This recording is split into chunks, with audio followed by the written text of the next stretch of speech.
Okay, let's begin. Dear ladies and gentlemen, I welcome you all to the online course on East Caucasian languages organized by the Linguistic Convergence Laboratory of the High School of Economics University, Moscow, Russia. My name is Yelena Sakur. I'm a research assistant in the lab and the moderator of today's session. Today is the second lecture in the series of 13 entitled Nakh-Daghestanian, Essential Background, What is Distinctive, Why it is of Interest to All of Science. It will be given by the academic supervisor of our lab, Professor Johanna Nichols. But before introducing our speaker, I would like to clarify some organizational issues.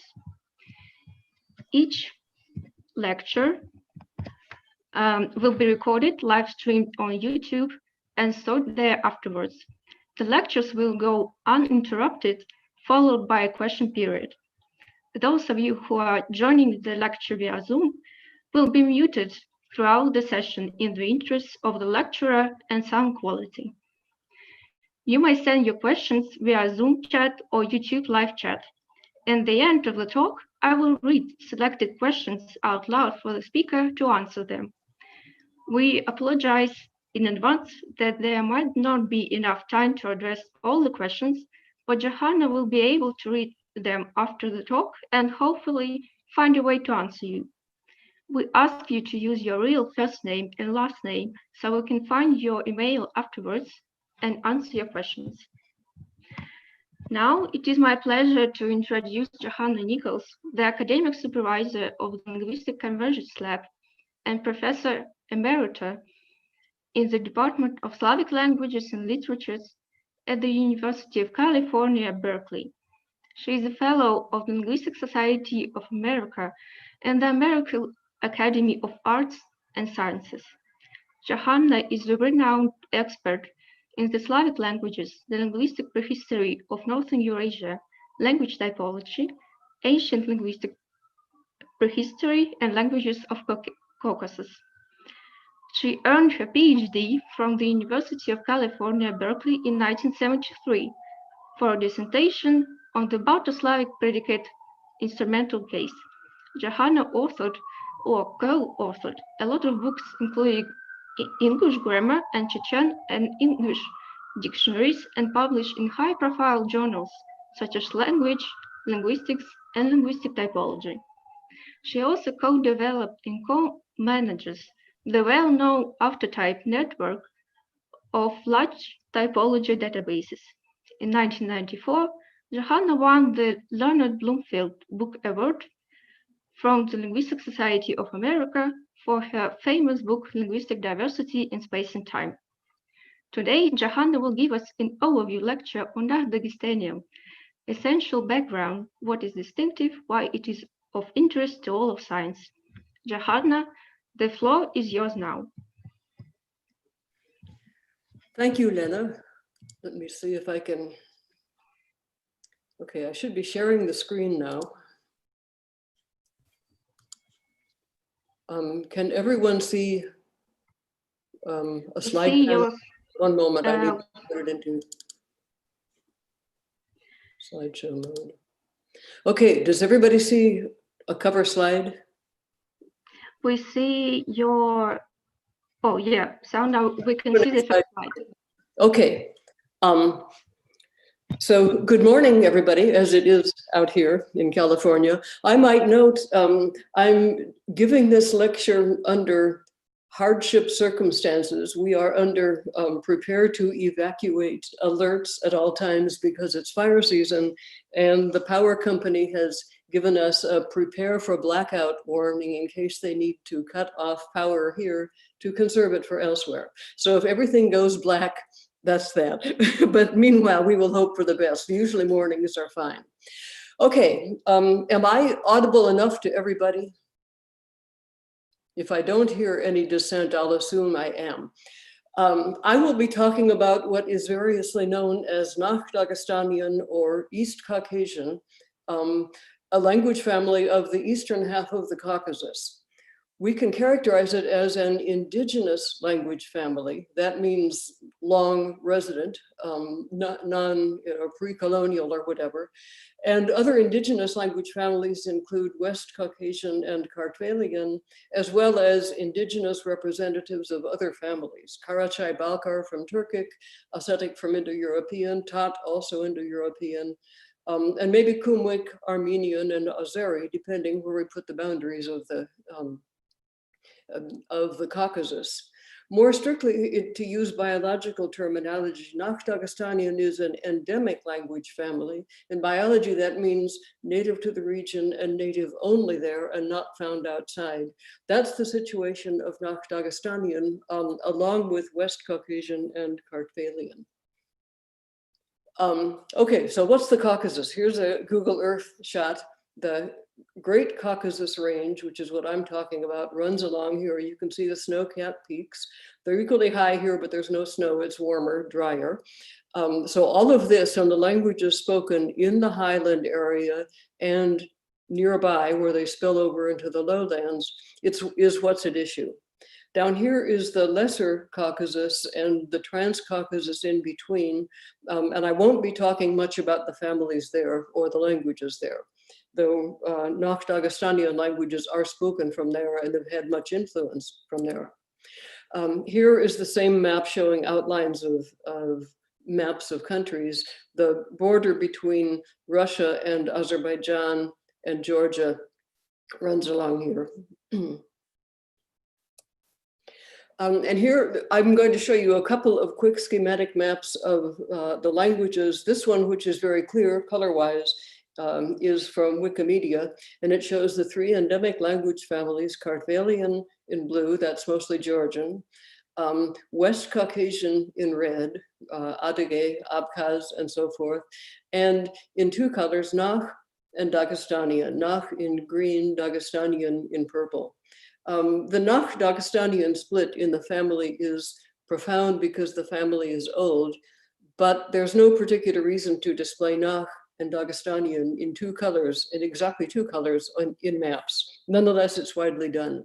In any case, this map has numbers, which you can see at the bottom and barely make out even in the dark Daghestanian color, corresponding to languages.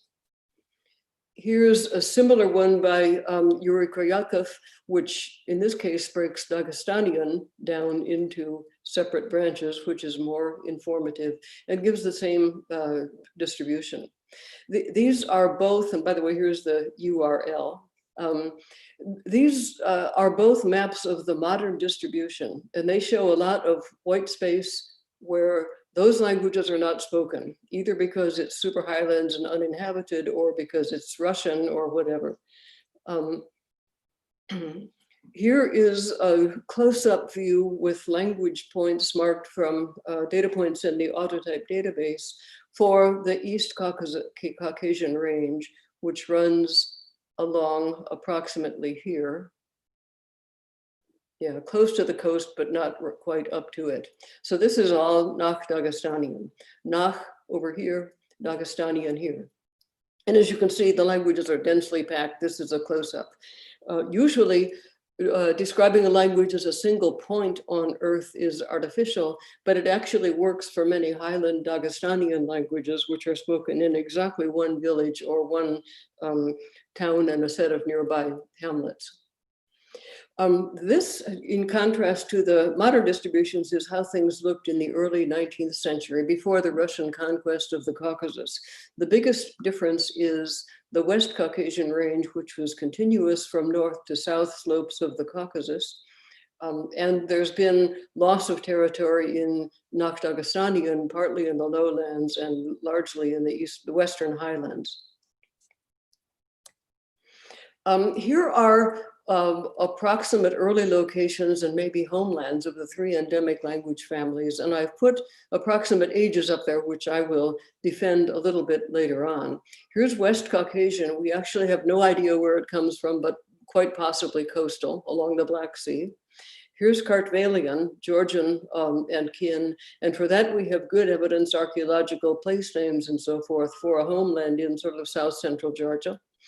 and Nakh-Daghestanian, for which it's difficult but not impossible to reconstruct a homeland, which seems to have been along the lower Samora area. Here it is circled, but also the early range was coastal and in the valley along both sides of the Caucasus, or so one can assume.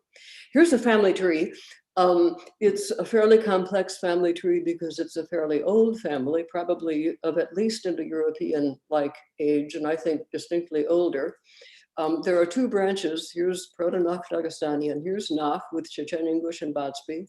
Here's Daghestanian with all of the others branching off into approximately 4 branches, Avar and Tzezek, though exactly where Tzezek connects is debated, Lak, an isolate branch, Dargwa, or Darki, a branch of approximately Germanic-like age or greater internal age with many different daughters, and the very old Lesgian branch with several sub-branches, and Hinalug, either a very early split from the rest of Lesgian, or maybe a separate branch attaching at the family tree node within Daghestanian. Those things are still being worked out, largely because cognate correspondences are being worked out. How can I claim that Nakh-Daghestanian, whose homeland needs to be argued for and isn't complete, and for which the cognate sets are not entirely together yet, how can I claim an age of 6,000 plus years or anything else? For one thing, there's an early Neolithic site in the uplands of Highland Dagestan, which dates to something like 6,000 years ago, maybe even more. And there is general continuity of things like architecture, artifacts, residents, and so forth to historical times. So we're fairly confident there has been no big change of ethnicity and language, though you can't see that archaeologically. More important, the reconstructible Nakh-Daghestanian vocabulary includes terms for the earliest set of domesticates, sheep, cattle, grains, beans, no second products or almost none. There is a Nakh-Daghestanian word that means butter in Dagestan and cheese in Nakh. And that's a Proto-Nakh-Daghestanian word. There's another proto-term for unspun wool and one for felt. So the culture seems to have been that of early farming with some of the early second products, especially wool, making their appearance. That's important evidence when Nakh-Daghestanian is compared, for instance, to Indo-European. And then third, lexicostatistics, also known as glottochronology, is known to not be very accurate, but it's at least worth something. Separately, and using somewhat different sets of correspondences, the late and much lamented Wolfgang Schulze and I have both attempted lexicostatistical dating, and we get dates of something like 6,000 years for the whole family. But this is a family where all of the daughter languages have been adjacent and in close interaction ever since the beginning. So of course, there are a lot of early loans, most of them not detected yet. And in particular, between Nakh and nearby Daghestanian languages, there's a lot of material to be gone through, and cognacy relations need to still be worked out. So attempting some kind of correction for that, which seems to run up to something like 2,000 years, we get an age considerably older than 6,000 for the family. But those are questions for the future. Here is the same close-up of Dagestan, and here I've noted the place Chokh, which has this early farming settlement. And I might note that this is part of the first wave of early farming sites outside of the Fertile Crescent, outside of northern Mesopotamia and the Levant. So here's Chokh in the middle of the highlands, on a small tributary of a medium-sized tributary of a major tributary. Here's the Avar Koisu of the Sulak, which is important and eventually leads to the Caspian. So getting there either along river canyons or somehow in here across the plateau is not straightforward, and it is not the case that people immediately on learning how to plant seeds hot-footed it for the highlands and settled down and built buildings and so forth. So this is a long indigenous tradition of residence that goes back for some time. All of which means is 4,000 years or 6,000 years ago for the earliest farming site is a minimum age and certainly not a maximum. Here's a close-up of Choke showing two Avar towns on the Karakoisu. Nahoed, the Dargwa language, not labeled, but this is Lak territory. So Choke today is Avar speaking, but Avar is a language whose big spread began only about 500 years ago. So before that, something else was spoken there. We don't know what, probably Lak or Dargwa, or maybe a whole different branch. So it was not Avar speaking 6,000 years ago. Okay, on to the situation in the Caucasus and the implications for languages and the language population structure.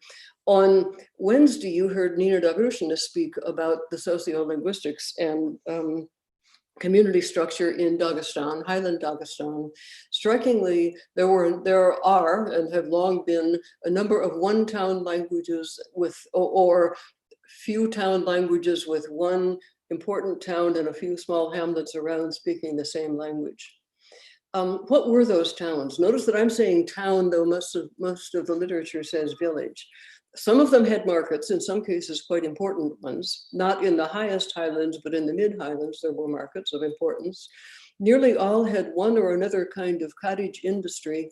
And this was not, farmer's market, homemade, whatever, potholders and so forth. This was serious and often very expensive metal work in wool and so forth. For instance, the towns in the Andi-speaking area produced those Caucasian felt coats known in Russian as burka and in many Caucasian languages as bortina, from the Andi word for felt. They produced those in huge numbers, as many as 80,000 per year for the market all over the Caucasus and elsewhere, including to the Russian army. So this is fairly major industry carried out at the cottage level, but by no means, homespun stuff and clumsy, whatever, homemade goods by 5-year-olds and so forth, serious production. Politically, and this has been shown by Mamakhan Aglarov, an Andi historian and archaeologist, politically, one can call them city-states. They're very much like the city-states of ancient Greece and so forth.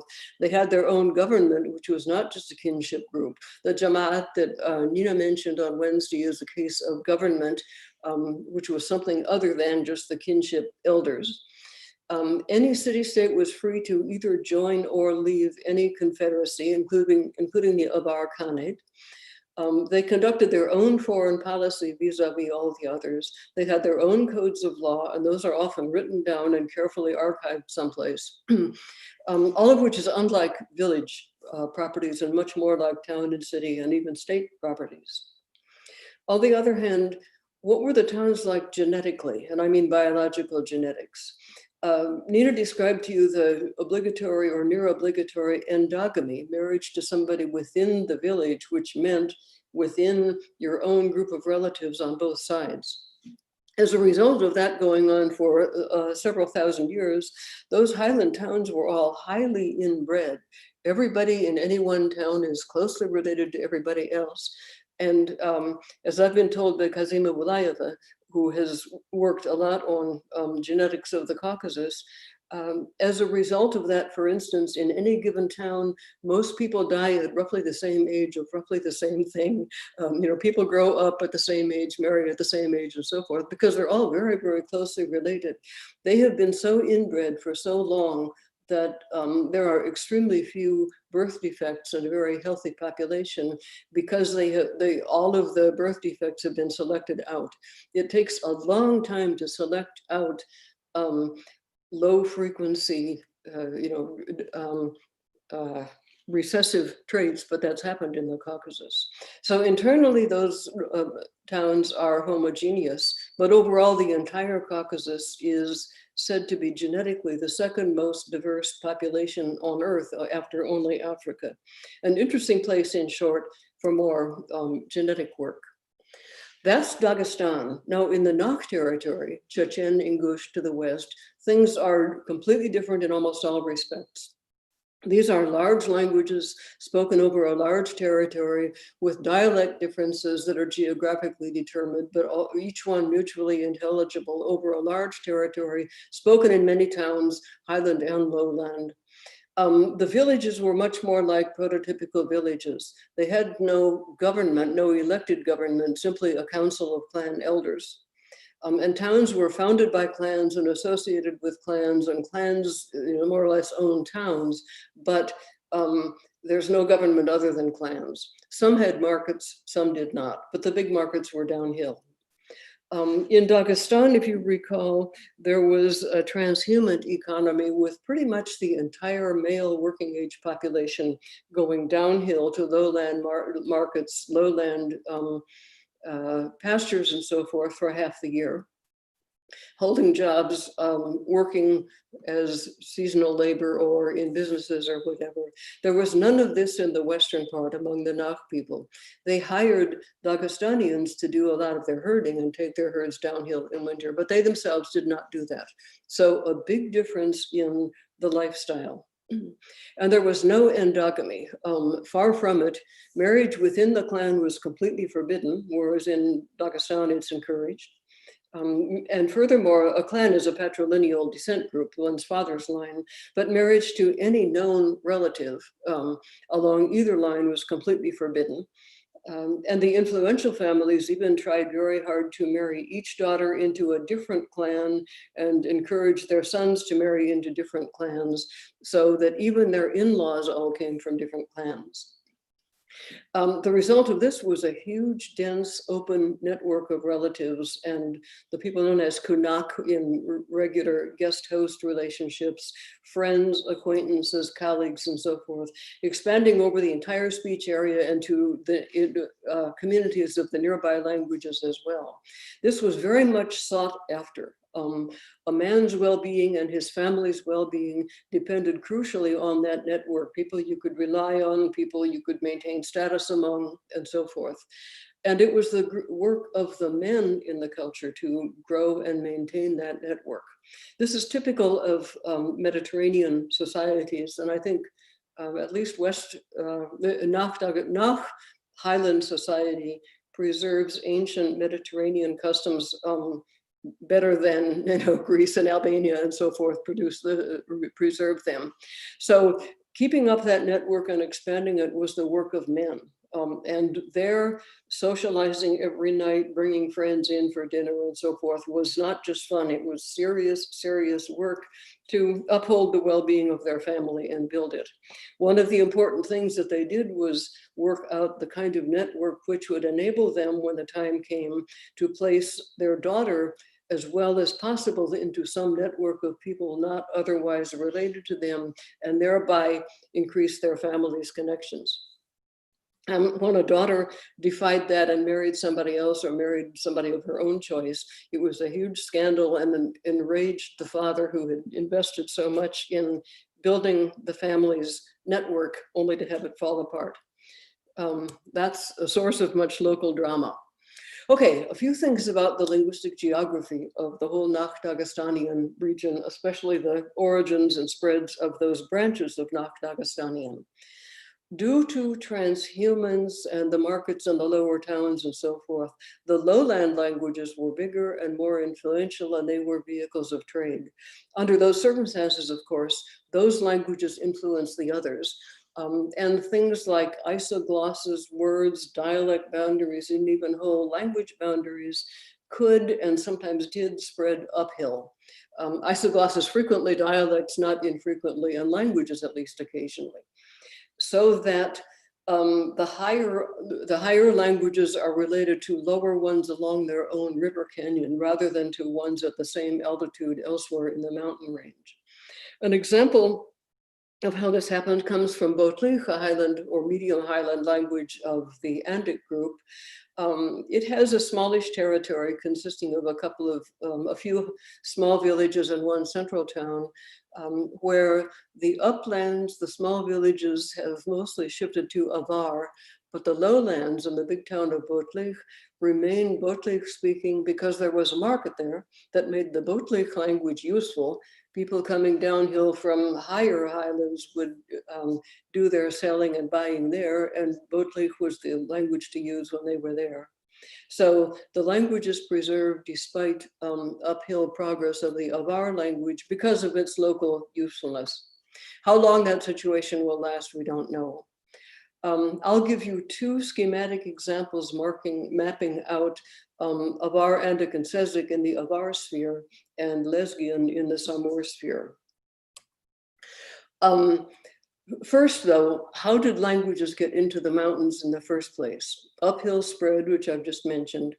And there were these two important entry points, the lower Sulak and, the lower Samor River. Those were the entry points to the entire Caucasus, highlands, the Daghestanian highlands anyhow, to some extent Ingush and Chechen. And there were two groups of languages areally related to each other, consisting of more than one branch, several of them in what I call the Avar sphere, the Sulak area, Avar, Andic, and Sezek, Chechen and Ingush to some extent, Lak and Dargu to some extent. This is bigger than the Avar Khanate of history. And in the Samor sphere to the south, the huge old Lesgian branch dominates that area.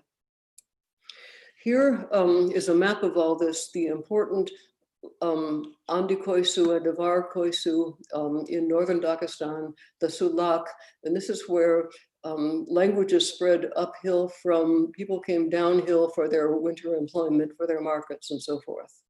Over here is the Samor River and its delta. You can tell by looking at it, here's a very well-watered area, dark green, that's taller plants along the delta of the Samor.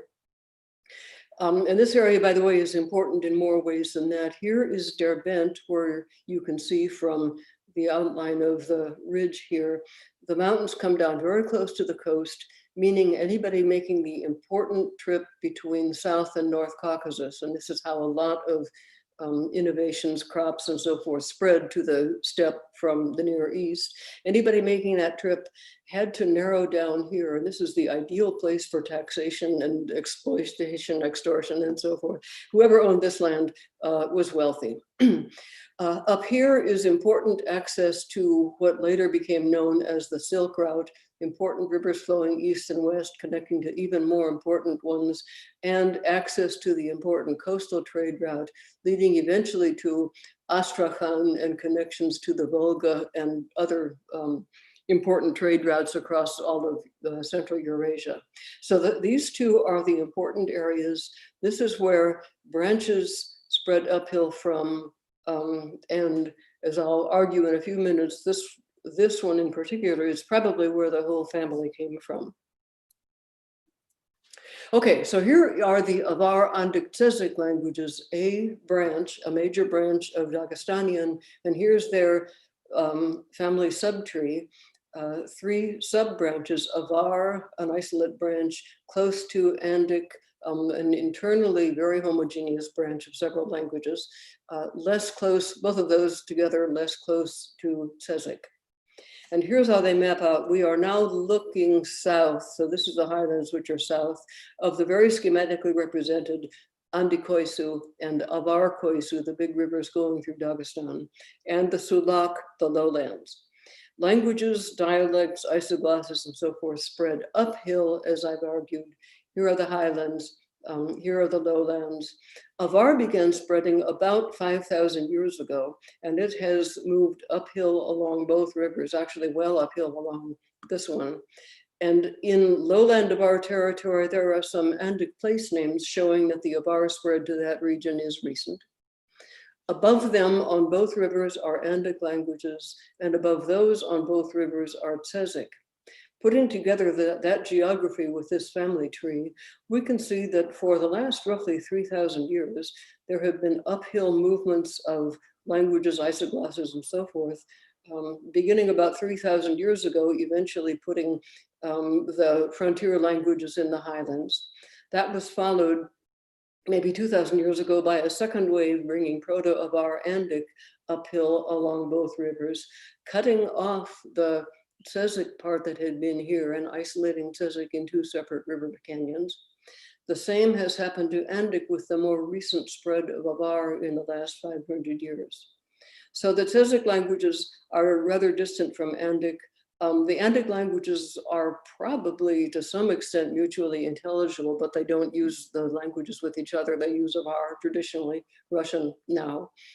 Same for Tsezik. All Avar dialects are said to be mutually intelligible, and Avar is spoken widely along this region, but also in a few scattered towns here and there. Botlich, which I mentioned, is somewhere over here.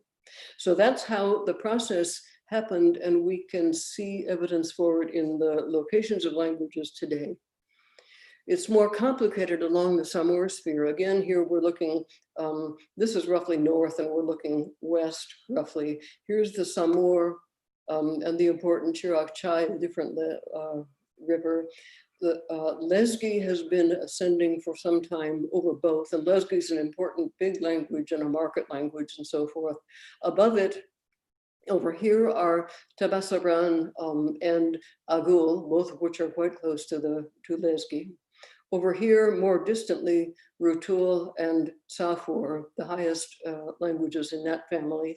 Off the map, down here somewhere, Hinalug, and then Buruch and Creeds, still a separate branching and spread along another river. So here are the lines of ascent roughly: Lezgi below, Tabasaran and Agul below this line, Rutul below this one, and Sahur above it. So things are more complex here, and here we run into Dargwa, a different branch, and so forth, but the same kind of picture. The distribution roughly confirms the family tree structure that we get from the linguistic evidence. So where did Proto-Nakh-Daghestanian come from? Probably the Samor Delta. There are important Bronze Age cities, something like at least 4,000 years ago, on the Caspian coast, and those seem to have had a lot of cultural, architectural, and so forth connections to the nearby highlands. Speaking now to Basaran and Dargwa. So it looks like Nakh-Daghestanian was spoken along that Caspian coast from the beginning. Recall Derbent, an important source of income from taxation, and recall that dark green Samor Delta pointing to well-watered lands. In fact, that whole area, the Samor Delta and nearby to the south, is sometimes described as the southernmost extension of the Eurasian steppe black soil zone. And if not that, it's some dark color of soil, very rich soil in the area, which means rich farming and rich pasturage for animals. So that's a good place to come from, and a good place for much population growth to go on, and languages to spread uphill from there. And there were several important rivers connecting directly or indirectly to that area and leading to the uphill areas of the Caucasus, as I mentioned. The Nakh branch seems to have moved early on across the crest and into the Alazani Valley of Georgia and Azerbaijan. Probably stayed there for a long time and relatively recently spilled over from the south slope to the upper highlands, and then from then northward. Avar and Tsezik somehow moved to the lower Sulak area, we don't know when or where, and ascended from there, as I've shown. For Lak, we really don't know. Lak is the only isolate major branch with footnotes about Hinalug. It's landlocked.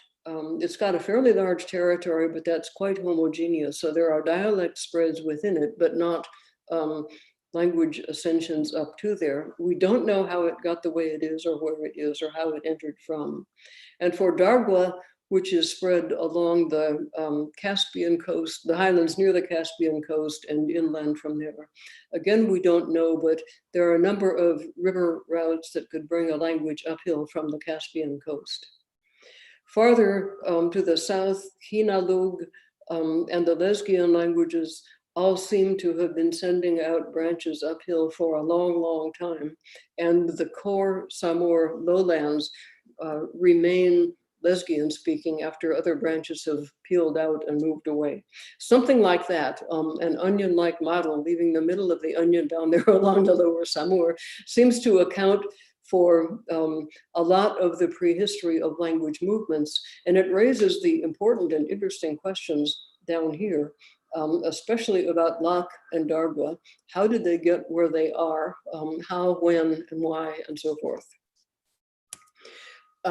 There's the slide I showed you before. Okay, I'm now going to go over some of the important points about structural typology.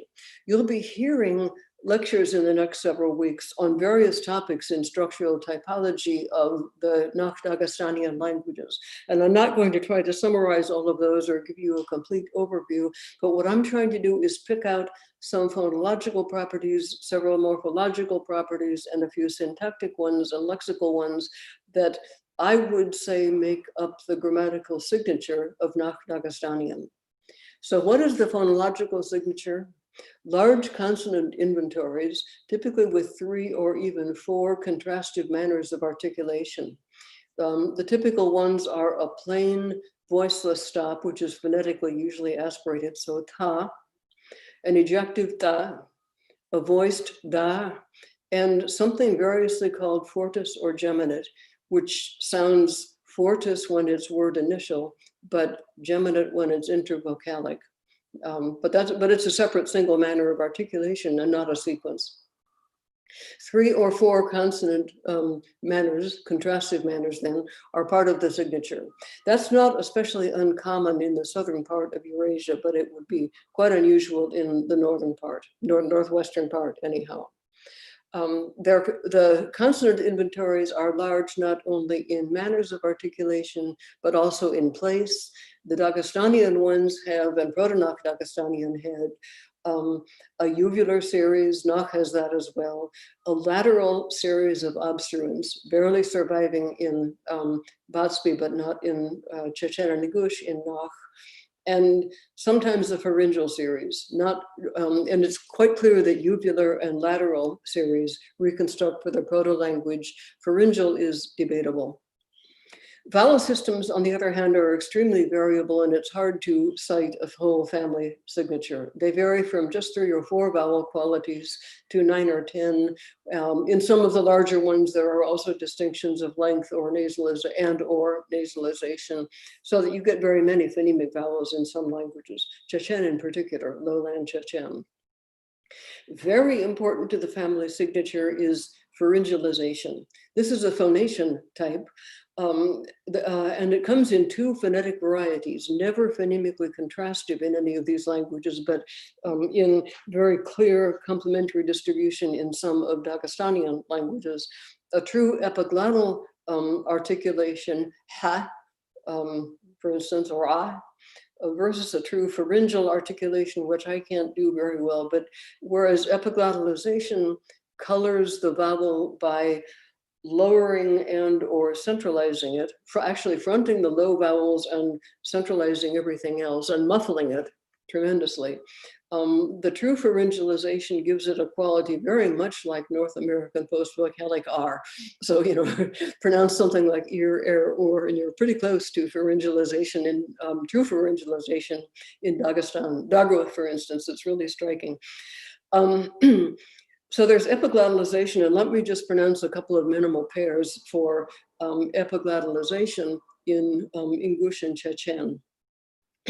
There are words like pa, that's a plain, there's no distinctive aspiration, but the epiglottalized consonants are phonetically aspirated. So pa versus pa, or that's Chechen, pa versus pa. In Ingush, ba versus ba. You can hear the difference mostly in the vowel quality, in aspects of phonation, in F0 and other respects. They affect intonation and everything else. Or a voiced one, in Ingush, da versus da, in the opposite order, ba, da. Change in the vowel It's kind of, if you're not familiar with this, you wonder what is, what's wrong with her voice? Nothing. Yeah, I have an accent, but I'm saying it right, roughly. Okay, or in Chechen, da versus da. Da. You can really hear something almost segment-like. That's highly epiglottalized murmur of a voiced aspirate. Okay, so what is this stuff? Is it a segment, as it just sounded like in Chechen? Is it a syllable feature, as it sounds in English? Is it a feature of the consonant? The distribution suggests that. Is it a feature of the vowel? The phonetics suggests that. What is the right analysis phonetically, phonologically, and deep abstract phonologically is very much debated, and there's probably no right answer. You can tell which syllable it's in, which morpheme carries it, which root has it, maybe even which word has it, but exactly where it's located is an unanswerable question. This phenomenon reconstructs for their proto-language as far as can be determined, and is a minority property of syllables in almost all the languages. Apart from that complication, syllable structure is pretty simple. Few initial clusters except ST in Nakh, surviving from proto-Nakh-Daghestanian ST, and resonant plus obstruent coda clusters, and that's pretty much it. Tones do exist, but they're debated. Not everybody hears them. They're subtle. They're covered up by a lot of other things and surface only in the right context. So there's need for more work on tones and more careful recording and monitoring of recordings. I've talked about complexity on the top of this handout in terms of size of inventory, but now let's talk about complexity in sense of transparency. How transparent is the phonology? This is a matter of how distant, what's the distance between underlying and surface structure. In language of the Avar sphere, the transparency is very high. That is, the distance is very low. There's not much allophonic variation. The phonology is, what does go on is straightforwardly phonetically predictable. So it's very easy to hear and to transcribe what you hear and to understand what you hear. Roughly the same goes as far as I'm aware of Lesgian, lowland Lesgian languages, though I haven't worked on those as much. For the Nakh languages, especially Chechen, it seems to me that the transparency is pretty high and the distance pretty low, except that there are schwa zero alternations. However, most people consider the phonology very difficult. Even Caucasians, even themselves, they say their languages are difficult, but one like Georgian is an easy language. If you've tried to learn Georgian, the whole language, and not just the phonology, the morphology, you know it's not easy. But languages that are difficult are the West Caucasian and Nakh languages in this canon, and the others are all fairly easy. My impression of Highland Dagestanian languages is that there's more allomorphy messing up, trying to connect deep to surface than actual allophonic variation, though that follows from the allomorphy. So for instance, if gender marking occupies one of two different positions in the verb complex, you have to figure that out. That's difficult. And the gender marker itself is highly allomorphic in ways that go back to deep phonological alternations. So it's hard to monitor, but I think the obstacles are more morphological than phonological there. Compare these to Georgian, where the transparency is extremely high. You have the impression if they just slow down a bit, you could transcribe as fast as they speak. West Caucasian, which is emphatically not that way. There's very low transparency, great distance between surface and deep, and the whole thing is extremely opaque. The way linguists transcribe it does not seem to be the same. That's the only way to do it linguistically. Does not seem to be the same as the way the speakers hear it, and that seems to be the only way to do it orthographically. Complicated. Okay, a few remarks about how complexity overall relates to sociolinguistics. And for this, recall back especially to Nina Dobrushina's lecture about the Highland towns and their sociolinguistics. I measure complexity in two ways: enumerative, counting the items in the inventory, and a measure of the amount of information involved in description, or the transparency, which I call for short, canonical complexity. I won't go into these, but the point is there are two ways of looking at complexity: how many items and how transparent. So maybe how many phonemes and how much distance between deep and surface. By and large, in Dagestan, there's a pretty straightforward linear correlation between altitude and complexity. The higher the town, the greater its complexity. Now, that's not due to anything like air pressure or whatever. It's not even due to how difficult it is to get there, because people interact and travel between towns, easy or hard. But what's going on is sociolinguistic isolation, as Peter Trudgill has defined that. Sociolinguistic isolation means few second language adult learners are absorbed into the community.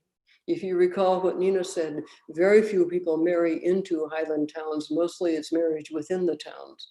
Therefore, extremely few people learn the language as second language while adults, and that removes one of the main sources of pressure to simplify languages.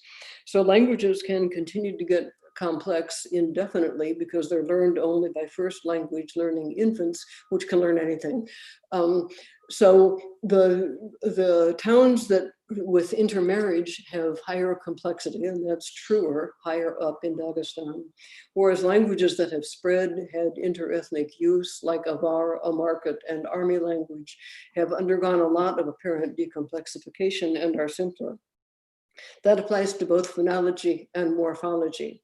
Here's a measure of the opacity, so transparent, very opaque, of gender agreement marking plotted against altitude of the town in Dagestan. And there's a very steep, linear, straightforward correlation there. So the higher up, the less transparent the gender marking. And that means how many genders, how semantically predictable, how much allomorphy, and so forth. What have I just said? Here are maps of overall morphological complexity, transparency type and inventory size type, and combined in Dagestan. Same picture, an upward trend. Here I've reversed things to be more meaningful. Here's altitude against complexity level. Higher altitude and higher complexity over here, lower and lower. Also, if we look at the family histories, here are languages in and near the Avar sphere and roughly their histories of sociolinguistics and so forth, so expansion, isolation, complexity levels of the two kinds and combined. Here's the same thing annotated for type of sociolinguistic history. Pink is known expansion over a long time. True for the Andic languages, true for less time of Avar, and blue is long isolation. And indeed, the pink circled language, the Andic language family, is quite low in complexity, and the blue ones are high in complexity, as predicted. In addition to sheer altitude, you can also look at what's footnoted here, which language is the topmost one along a river. That's the most isolated, the longest in residence.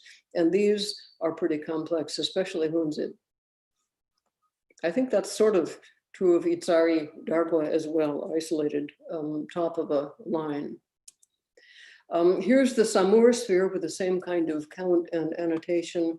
Here, Lezgi, the big interethnic language, is quite simple compared to all the others. Udi seems to have had an early history of expansion. Archi and Sahur never, except that somehow they did get uphill, but ever since then, probably for millennia, it's been sociolinguistic isolation. So that's an important thing about grammar and morphology. Here is more about morphological structure. These are things I would say about the morphological signature of Nakh-Daghestanian.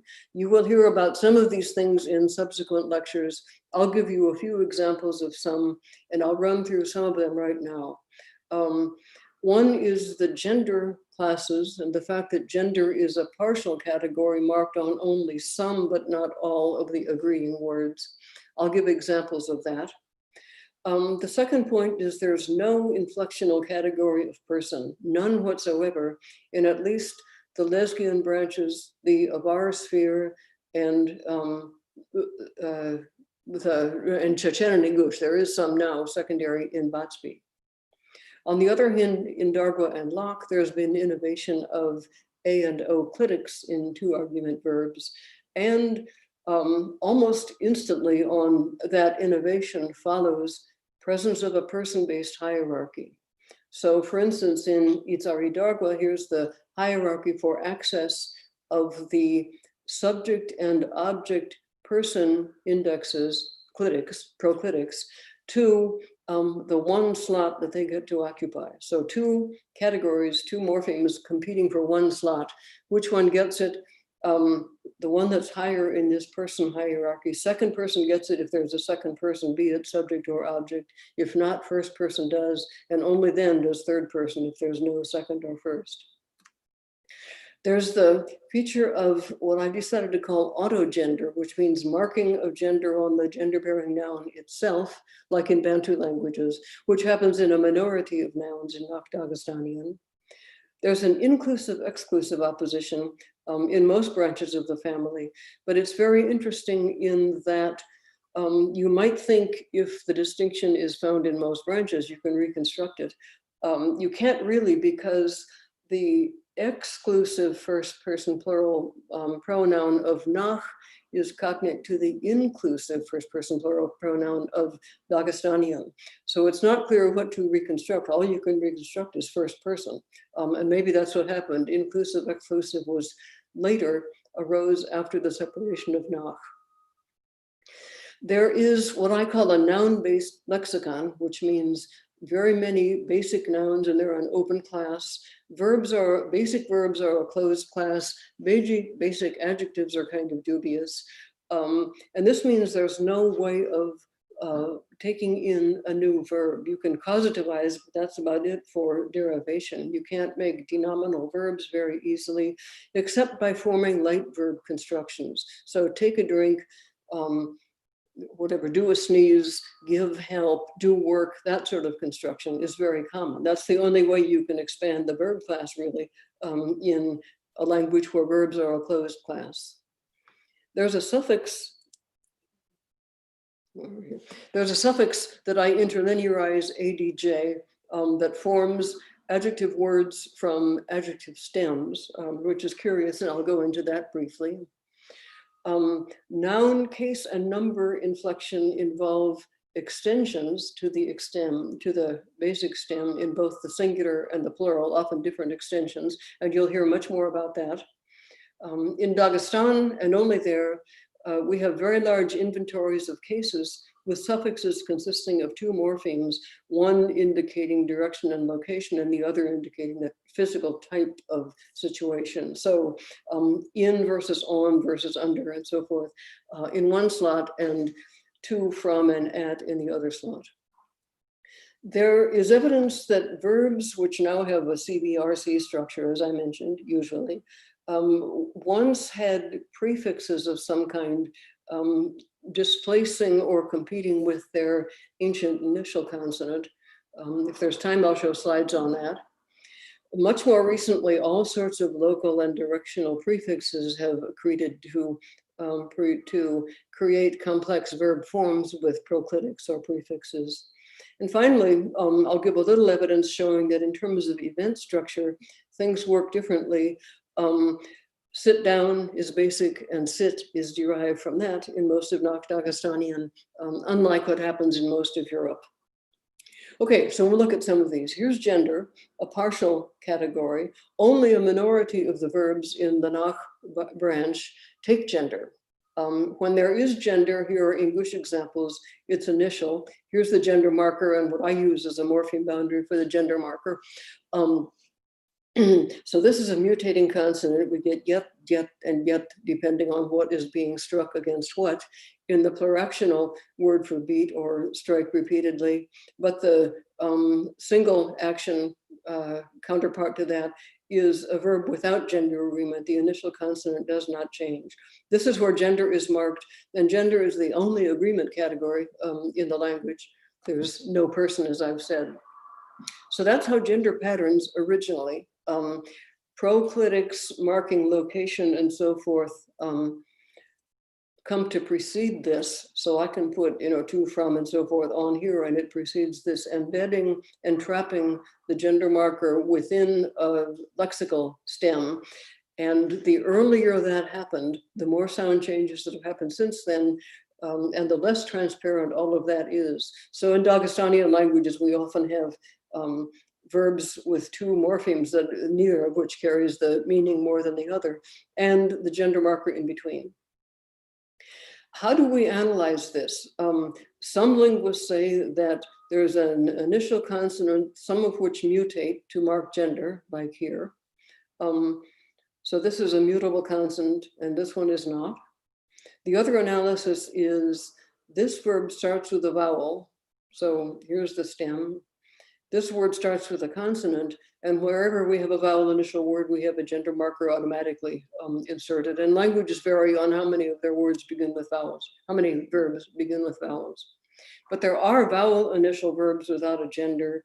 In most languages of Dagestanian, Nakh-Daghestanian, they're pronounced with an initial glottal stop, so all, which remains after a proclitic. So da in English, I just said da plus -er with a glottal stop in there. But not all languages have a glottal stop phoneme.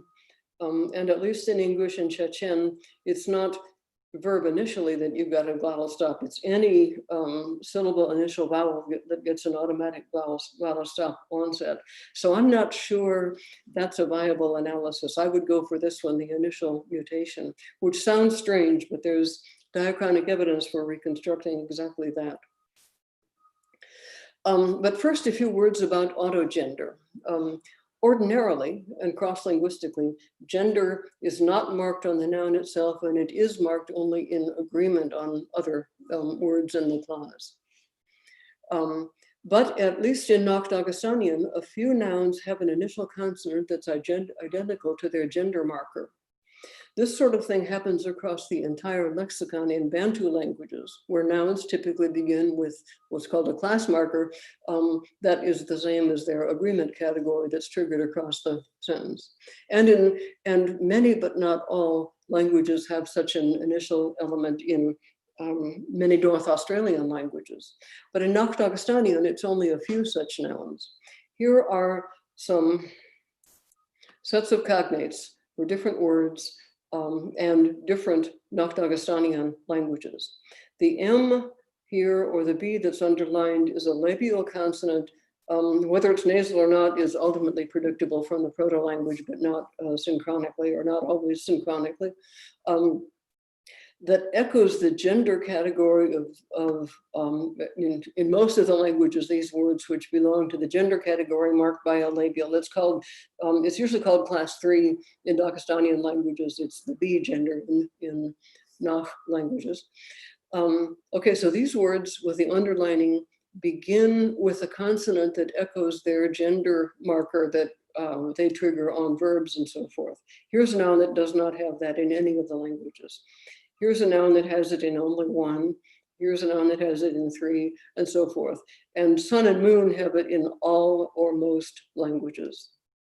The blue words are ones which do not have that autogender marker at all, or anything else, or else they have some completely different consonant, suggesting that the words in the proto-language did not have a consonant. They all had some other consonant, and the gender marking replaced it. That's why I think it makes sense to think of gender marking as mutation of the initial consonant rather than replacing absence of a consonant. Here's a consonant in English corresponding to autogender in the others. Here's a consonant in some corresponding to N in others. Same situation here, and so forth. Here's a place where there's no initial consonant at all, and here's another. Much more work needs to be done on this. In a few languages, actually in most languages, a few words, mostly kin terms, have variable autogender. This is derivational, so whoosh, yish, wats, yants, and so forth. This is the gender marker for masculine and this for feminine in the languages. I cannot seem to manage. I have a hair trigger mouse here. That's what's going on. Okay, so here are places where it's derivational. These are separate words in the lexicon, but you can see how they're connected. but it's sometimes inflectional. Here in Itzari Darwa, we get words meaning face, inside, and waist or middle, which used as heads of NPs agree in gender with their dependent. Now that's kind of unusual because for heads to agree in gender with, for head nouns to agree with their dependent is otherwise unheard of. These are not languages that have person agreement on the possessed noun and so forth. So that's unusual, but there it is. And in Nakh and Hinalug, that auto-gender marker does not always replace the non-initial. Sometimes it gets added onto it. So here's, let's see, where's a clear example. Here's an example where in both Chechen and Ingush, there's a voice assimilated version of the D gender marker in the word for wool fleece, unspun wool. That's true across all of Nakh. In Hinalug, same thing, but a different consonant. There are other such sets in Hinalug or words, bear, star, and a few others. Here are words which retain an initial P or T before fricative in Nakh and a P before more fricatives in Batspi. So at least sometimes it's not replacement, but addition to the initial consonant. But initial consonant clusters are otherwise not found in these languages. So they tend to be simplified one way or another, creating modern mutation. So what is this stuff in origin? Words that almost always have it are sun and moon, which are words of unique reference. Words that often have it are parts of wholes, like you saw face and inside and middle in Itzari Darwa with inflectional autogender. So it looks to me like those are words that should ordinarily take articles rather easily, either because they're inherently definite or because they get definiteness because of the NP structure. So these seem to have been fused articles that were definite and carried gender marking. Which is curious because modern Nakh-Daghestanian languages do not have articles. They have ways of marking things like definiteness sometimes, but not articles. So it looks like in Proto-Nakh-Daghestanian, articles agreed in gender with their head nouns, but this is not true anymore in the modern languages. A couple of words on this adjective forming suffix. Adjectives are often described as an open class in Nakh-Daghestanian, though it's not large, and I would say it's not really open. It's not easy to borrow adjectives, for instance, without doing something to them. But in any case, it's mostly a dependent class in the sense that there's a dedicated lexical category of adjective root, but you cannot use those adjectives in their basic form to modify a noun. Which is strange because in most languages where there's a dedicated adjective class, how you identify them is that they can be used without derivation. In Nakh-Daghestanian, there's an increasing tendency to add a derivational suffix to make it possible to use the adjective stem as an adjective word. I'm going to skip the examples at the bottom and look at these. Okay, at the top here's rutul, where zarak means lively, but you can't use it to modify a noun without adding this adjective suffix, to which you can add something with restrictive meaning. So this much is the adjective word lively. This adds restrictive meaning, a particular lively one or something, and this turns it back into an adjective, so this word can now modify a noun. So to function as an adjective, it has to have this suffix, even though it's striking here, it originates as an adjective. The same kind of suffix can also derive adjectives from nouns. So here's health in Sahur, a noun, turned into an adjective with this suffix, but to use it as an adjective, inflect it, modify with it, and so forth, you must add the adjective suffix again. In Locke 2, adjectives are bound and to function as modifiers. They have to have either the adjective suffix or a restrictive one. So kunsa is big as an adjective. Kunsa adimina, I don't know the language, I'm just reading it. A big or important person, the big person, kunma adimina, with a different suffix. But again, in lowland languages, Udi and Lesgi, in the South anyhow, adjectives are unsuffixed in all functions. They can behave as you'd expect for adjectives. Here quickly is an example of a light verb construction, which is the main way of expanding the verb lexicon.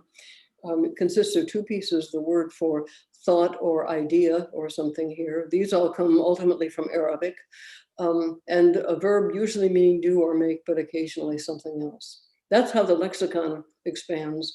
And from the Arabic etymology, sometimes via Persian, you can tell what one of the main sources of lexical enrichment has been in recent times. A lot of the scientific and technical terminology in Nakh-Daghestanian is ultimately from Arabic or Persian, excuse me, via this mechanism. Here are a few examples of cognate sets showing verbs that vary as to what their initial consonant is. Here's a verb that means go dry, get dry, dry up, with an initial L in Chechen English, gender marking initial in Avar and Andic, reduplication of the second consonant in Lak, no other initial consonant in Lesgi and Archi, but some kind of a suffix, and so forth. So different initials on what are otherwise a very good cognate set. And there are other discrepancies like, okay, here are some between Nakh and Lak, same thing, gender here, partly gender, partly other things here, no gender here, none here, but different initials. These are fairly frequent both within and between branches. It looks like different examples of this, different exemplars have survived, telling us that it must have been quite frequent, maybe systematic in the proto-language. Maybe even suggesting that all verb initial consonants are secondary. Working that out is one of the reasons why we're not there yet on a complete Nakh-Daghestanian reconstruction. I guess I will skip over these examples of ablaut in declension and simply say it happens, but which case takes which of two ablauting vowels varies from language to language, making it hard to reconstruct the pattern. Strikingly, as pointed out initially by Kibrik and Kadzasov in their Dagestanian lexical work, in all of Nakh-Daghestanian, most often it's a bounded word, punctual, telic, ingressive, and so forth, that's basic, and the continuous is derived from it. So as I just said, sit down is basic and sit, be sitting, is derived, the opposite of what usually happens in European languages. So here's the verb for fall asleep in English, which is basic, and be asleep, which is a phrasal predicate derived from that. Fly away is basic. Fly, be flying up in the sky, is derived from that with a light verb. Or else they're ambiguously ingressive stative, and only tense aspect makes the difference between put on and wear, or put a hat on and wear a hat, or get acquainted or recognize and be acquainted or know somebody. So the basic verb is usually bounded, and continuous verbs, if they exist, you're usually derived from them. But if not, we can say that every verb is at least bounded and may or may not also be continuous. What can I say about syntax? Not much, actually, and you'll hear a lot about it. The things that you can say that happen syntactically across the family, the whole family, are not very distinctive. Head final order, clause chaining, very configurational syntax, which is not unusual in Europe. Ergative morphology, at least, yeah, ergative morphology and some syntax are a minority phenomenon worldwide, but not really unusual, and certainly not unusual in the southern half of Eurasia. There are some distinctive traits that I just won't have time to go through, and I don't have examples here. The word order in the whole Avar sphere is much more like in modern German, verb final in subordinate, in non-main clauses, verb second in main clauses, even with clause final separable prefixes in the whole works. Interesting phenomena involving cliticization in clause chaining, which I won't go into. Interesting forms of ambitransitivity in that area, which I believe Denis Cressel will go into. The spectacularly interesting endoclysis that Alice Harris has shown happens in Udi, and maybe in some nearby Azeri varieties, Dan Stilo has said, I'm not sure about that. And the person number argument clinics that I mentioned in the Eastern Highlands, especially Darba and Lach, where there's a person-based hierarchy for access to a slot. In terms of syntax and lexicon, unlike a lot of Indo-European and many Eurasian languages, there's a very rigid distinction between noun roots and verb roots in Nakh-Daghestanian. One can, of course, derive one from the other by suffixation or light verb constructions or whatever, but there's nothing like ability to inflect an underived stem as either noun or verb, which you can often do in, say, Germanic languages.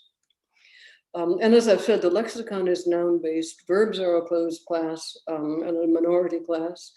Light verb constructions are used. Adjectives are in a sort of uncertain dependent situation. Okay, so what can we say? Why is the language family interesting? As I've mentioned, it may be the only case we have of a first farming language that is still spoken where farming first spread. This is Choch up in the Highlands, the best known example of this. Very early farming site, close to Mesopotamia, part of the first expansion of farming out of the Fertile Crescent. And though it was not specifically Choch Avar that was spoken there 6,000 years ago or whatever, it is very likely to have been something early or proto-Nakh-Daghestanian. That's one interesting thing about the history. Second, I've shown a number of mismatches in things like the distribution of ablaut, verb prefixes, the gender slot, and so forth, all of which suggest that Proto-Nakh-Daghestanian was morphologically, typologically very different from its daughters, which are uniformly different. I mean, it's strange what has happened and when and how that could have happened. And finally, there's Autogender, another aspect of that, which suggests that there were articles in the proto-language, but there are not in the daughter languages. Apart from that, in typology, what I consider interesting is that the verbs are a closed class and the lexicon is noun-based, and it's so very clear. The status of adjectives as a dedicated part of speech with adjective words in the lexicon, elementary roots, and yet they have to be derived or something to be used as adjectives. And of course, the autogender is unusual even in gender using languages. And finally, of course, the things about population, sociolinguistics, and genetics, the endogamy in Highland Dagestan and all of what it entails for human genetics, and the great contrast between endogamy in Dagestan and obligatory exogamy in all directions in the Nakhlands, building up a huge, dense network of connections, in-law, blood connections, friends, kunaks, and so on and so forth across the whole area and well into nearby areas. The consequences of that for genetics are fairly well understood in general, but the details have not been looked into. In particular, at least in the Nakhlands, to look into the genetics, you have to know not just what language they speak, but where they came from and what clan they belong to. And almost nobody collects this data. Kazima Bulayeva has collected it, but for Dagestanian languages where the whole situation is different. So there's a lot of work that remains to be done for linguists, for archaeologists, for geneticists, and the linguistic work that remains to be done is more work along the lines that you're about to see very well exemplified. What's been done by Nakh-Daghestanian specialists in grammar over the last couple of decades is really striking, really impressive, and you'll hear reports of that. But as I hope I've outlined, there are still more things out there to be looked into, historical, synchronic, and wider elaboration. Okay, thank you very much for your attention. Thanks to the organizers of this school for putting it on and inviting me to speak. And thanks to those that have made possible some of this research. If you have questions other than things you want to ask right now by chat or speech, there's my email address. Okay, thank you. I'm now going to try to unshare myself and stop the share. Now, are we seeing what we should be seeing? Now we have a question session.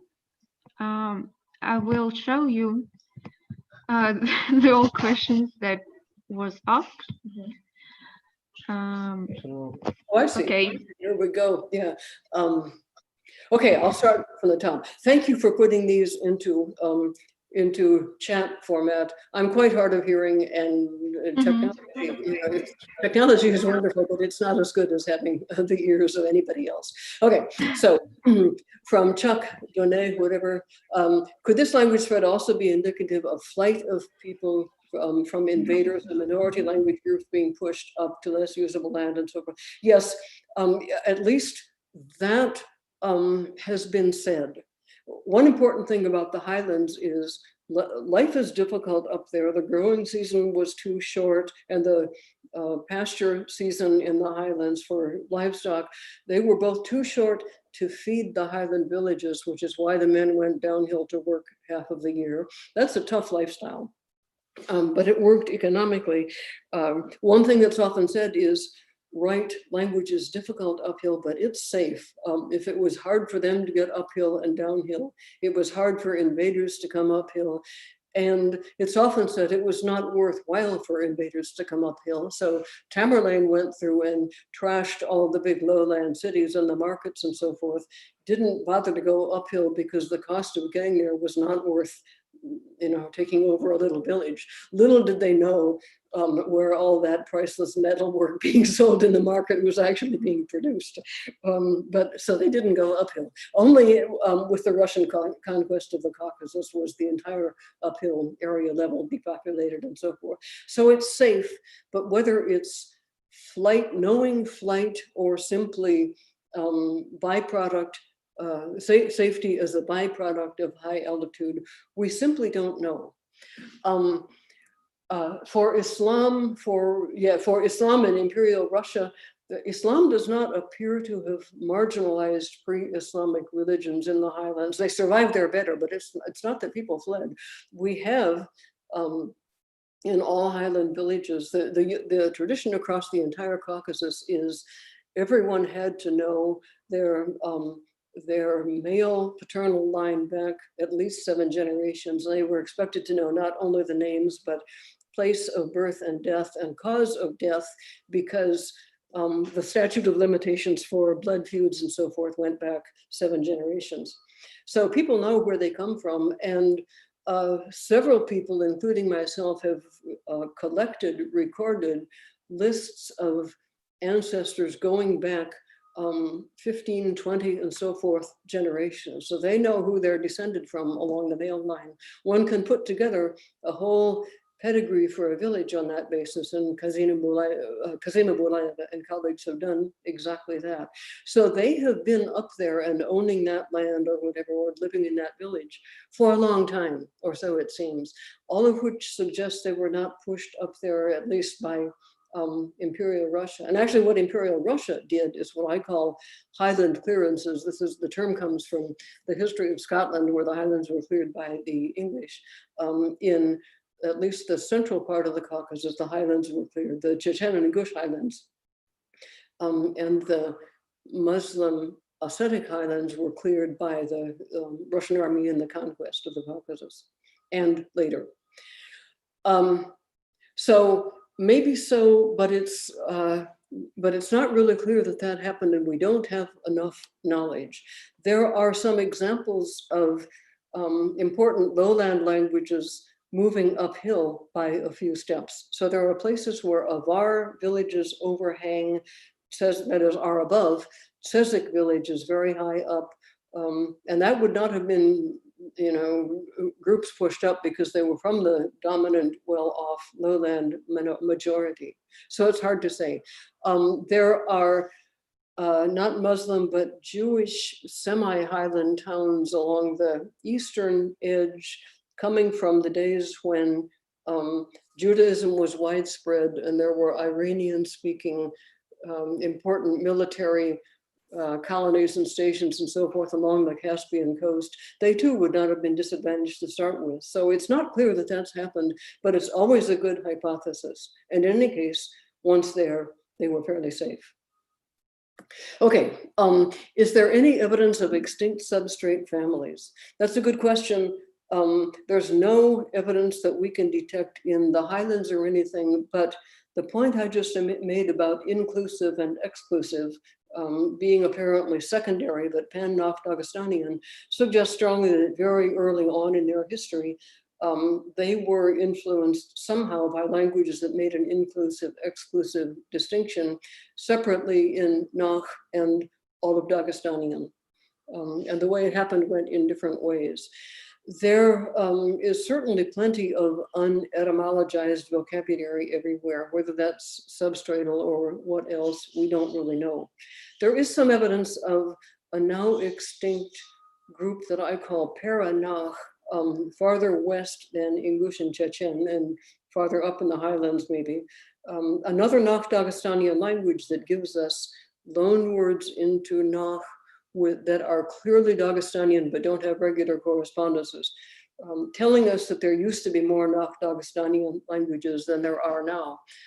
So maybe there's that kind of substratum. And of course, there's evidence of a previous Nakh-Daghestanian substratum where a more recent spread has occurred, as with the Andic place names in lowland Avar territory. But other than that, no, and certainly nothing we can tie to any known other language family. Okay, typologically, these languages seem very similar to Indo-Aryan. Are these typological universals for language of their structure? I wouldn't really say so. I mean, the genders function very differently and have a different semantic basis and so forth. The lack of a person category is different. In the South, there's been a lot of influence from directly from Persian as a written language, indirectly via spoken Iranian languages in the vicinity, and by Azeri, which is influenced itself by Iranian. So there's been Iranian influence in the South, and all across the Caucasus, words for important technical notions and so forth come from Persian. So there's influence, but the differences are much more numerous than the similarities.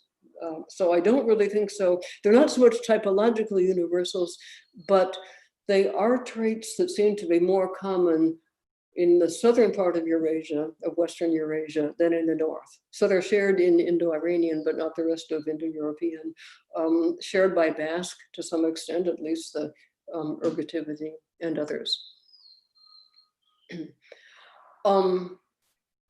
Okay, is the reduplication regular in Locke? Oh, this is for the verb roots with gender in some languages and a mix of other consonants in others.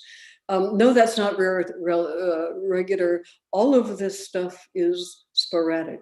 And reduplication is not a very common procedure in these languages, unless it involves doubling of words for prosodic reasons or something. So no, it's not regular, and all of these things are sporadic. The gender prefixes, where the autogender, at least, its occurrence now is sporadic. In at least the Dagestanian languages, everywhere, as I've said, gender is a partial category. Regular verb agreement gender is a partial category, but it's found much more commonly in Dagestan than in the Nakh languages. So gender is regular enough. Its behavior in Nakh is actually kind of split. Autogender on the nouns is sporadic everywhere. Okay, so a mix of yes and no on those two. What's my opinion on relations to languages outside the Caucasus, Hurrian, Urartian, and so forth? Here's my opinion. First, to start with, most important, connections, relatedness has been proposed between Nakh-Daghestanian and West Caucasian, but that absolutely does not work. The etymologies are not good. They require extreme cherry picking, and in a language where you have things like autogender and variable or irregular gender agreement, it's very easy to pronounce any non-corresponding consonant initial to be a gender marker in one or the other, and that has been done over the years by people advocating unity. So not even within the Caucasus is there good evidence for relations outside. In terms of Hurrian and Urartian, there do seem to be loan words in the southern parts of Daghestanian, but that's very different from relatedness. I just don't think there's any evidence that holds water. There are not near enough words with anything like regular enough correspondences to prove anything. In fact, there really aren't as many words, loan words, as we'd expect between Hurrian and Urartian. It would have been Urartian more recently. So it's hard to say. Okay, what has been advocated, I think, a little more successfully is West Caucasian and Hattic, but that's not Nakh-Daghestanian, and that's not this school. So, and that's also fairly speculative, but a little better grounded. So I don't think there's evidence for anything.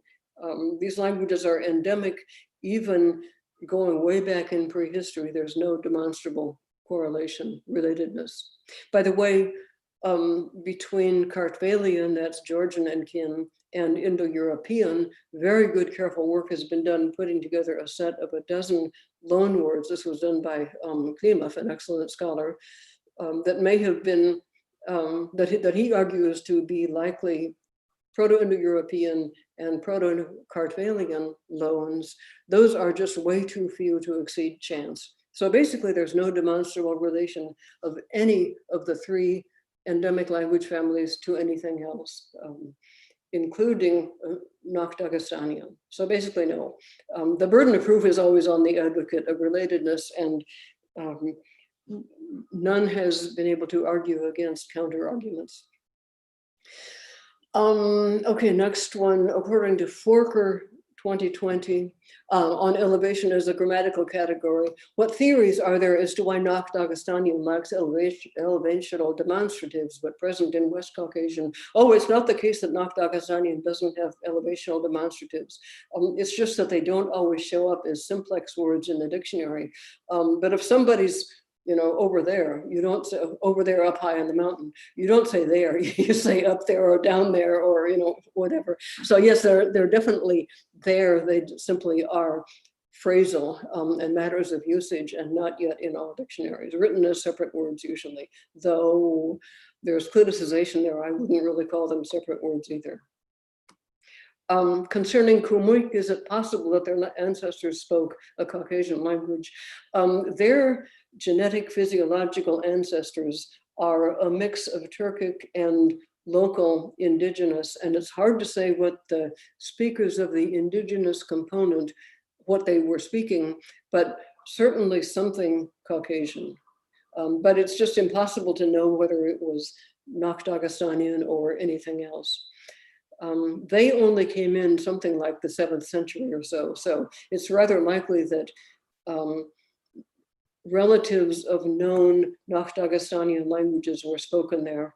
But it's also entirely possible that either now extinct branches of Indo-European were spoke there, or something Indo-European, or Alanic, the ancestor of today's Ossetic, an important lowland language, was spoken there widely. We simply don't know. And I don't know of anything that counts as evidence, but I haven't seen etymological work, which for Turkic can be done extremely well. And Khmuic is a Turkic language. Okay, it says here it's 10:31, so I guess people need to leave. I can answer questions longer, but people probably can't stay on. But as I said, there's my email address. Thanks again for your attendance and your questions. I welcome more, and do continue listening to the lectures, which will go into much more detail, presented by the people who have made the great discoveries about languages of the Nakh-Daghestanian family over the last 30 years. Well worth listening to. Thank you again. Thank you, Johanna, very much.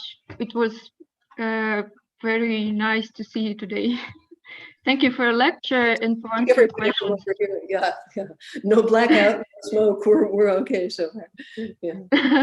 And thank you everyone for coming. Yes, thank you. Come again. Thanks. Okay.